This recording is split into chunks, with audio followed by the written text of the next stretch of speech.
Okay, follow my hand.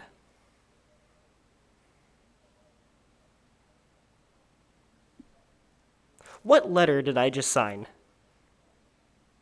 That's right, an M. Let's try another.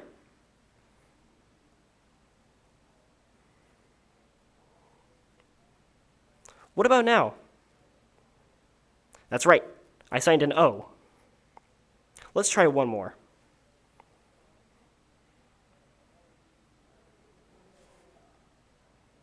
Correct, an S. So, what did you just do? This type of activity is amazing. You were able to recognize a letter just by a finger wave. A human contains neurons in the left hemisphere of their brain that easily allow them to recognize familiar gestures and signs. This makes it so intuitive for you to read, write, identify faces, and more. But what about a computer? Can they do the same? Well, computers are made of ones and zeros, not neurons. So it gets a bit more tricky. So what do we do to get a computer to recognize a gesture? Do we have to simulate a full-on brain? Well, that is one approach, but that would take a ton of effort, and we want to see fast results, especially for game development. So we wanted to explore a simpler method. Hi, my name is Sean, Hi, I'm Rithi. And I'm Jasmine. and we made our project on gesture recognition. So, let's get right into the demo. This is our application. Its purpose is to compare the gesture that the user draws against other ones and tell them which of the gestures in its library is most similar to the one they just drew. Currently, its gesture library is empty, so let's populate it. On the right over here is where the user draws symbols. So let's draw the number 1.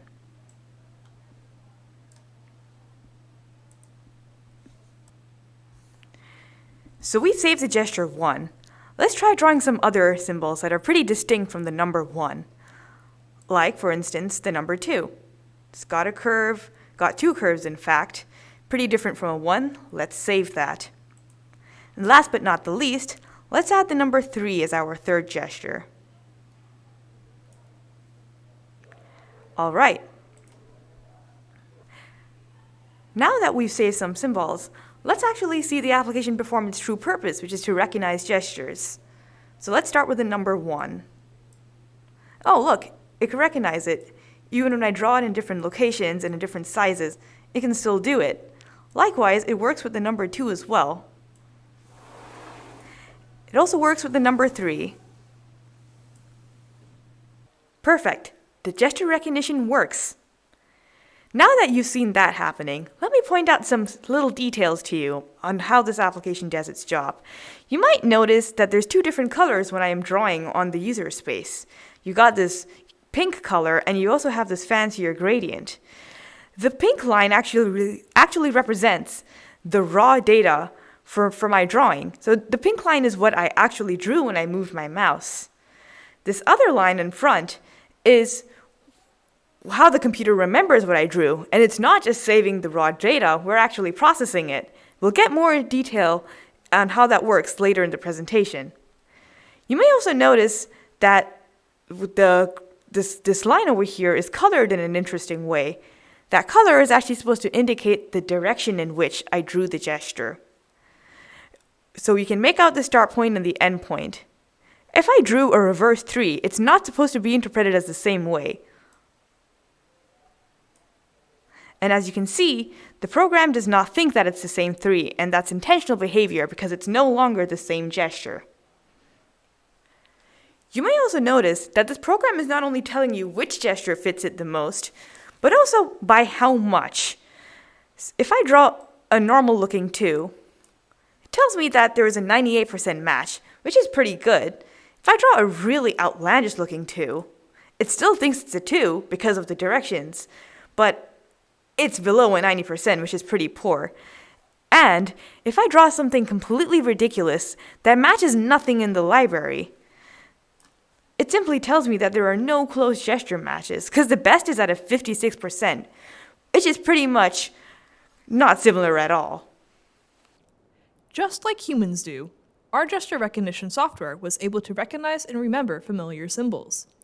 Sean mentioned before that one approach to making this type of software was to make a neural network. But do you really think that the three of us were able to make a neural network in just 5 weeks? No way. So how do we do this without making a simulated brain? Let's discuss our process. First, we have the player draw a gesture with the mouse.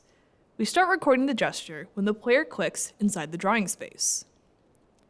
While they're drawing the gesture, we track the mouse movement and record a point every time a certain period elapses. Once the player releases the mouse, we stop recording the gesture. At this time, we have a huge list of points of where the mouse moved. You might think that this is all the data we need. I mean, when a new gesture is drawn, all we'd have to do is compare the gesture's list of point locations to every saved gesture's point locations. But that would put severe limitations on our program. In order to have a gesture recognized this way, the player would have to draw it in the same exact location, in the same exact size, at the same exact speed. But what if the player wanted to draw an S in the corner, or a smaller S? Or what if they draw it quickly instead of slowly? Let's explain how we work around that. For our next step, normalization, we have to standardize the number of points for comparison. For example, let's say this number is 11. We walk along the path generated by the raw data and place points at regular intervals. The length of the interval would be the total length of the path divided by the number of desired line segments, which would be 10 in this case. Then, we turn this condensed list of points into a list of normalized vectors between each point and its next neighbor. Once we have this list of normalized vectors that make up the gesture, the program saves this as a remembered gesture. To compare two gestures, the system calculates how similar the two lists of vectors are. Because every normalized list would have the same number of vectors, we can perform one-to-one comparisons between corresponding pairs of vectors using the dot product. The more similar the direction that the two unit vectors have, the higher their dot product is. Therefore, the higher the total sum of their dot products are, the more similar the two gestures are generally. We map the resulting dot product sum to a 0-to-1 scale, indicating how aligned the list of vectors are with each other, 1 being the most and 0 being the least. Finally, we can get to the actual recognition part. So, the player draws and saves a few gestures to the database. Here you can see the letters S, O, and M, like what Sean drew with his hand at the beginning of the presentation. Then, the player draws a new gesture. The program will attempt to match it with a gesture in the database. The system normalizes the player's gesture, then compares and rates its similarity to the recorded gestures. And the gesture with the most similar list of normalized vectors, and thus overall higher similarity, is selected, assuming it's above a certain threshold. Gesture recognition technology has seen some use in video games. The most similar uses to our implementation can be found in games for the Nintendo DS. You can see it in games such as Pokemon Ranger and Scribblenauts, both of which make use of the Nintendo DS's stylus and touchpad screen. Without easier gesture implementations than a neural network, there's no way these games would have shipped on time. Thank you for listening to our presentation on gesture recognition. We hope we've helped demystify this fascinating process for you.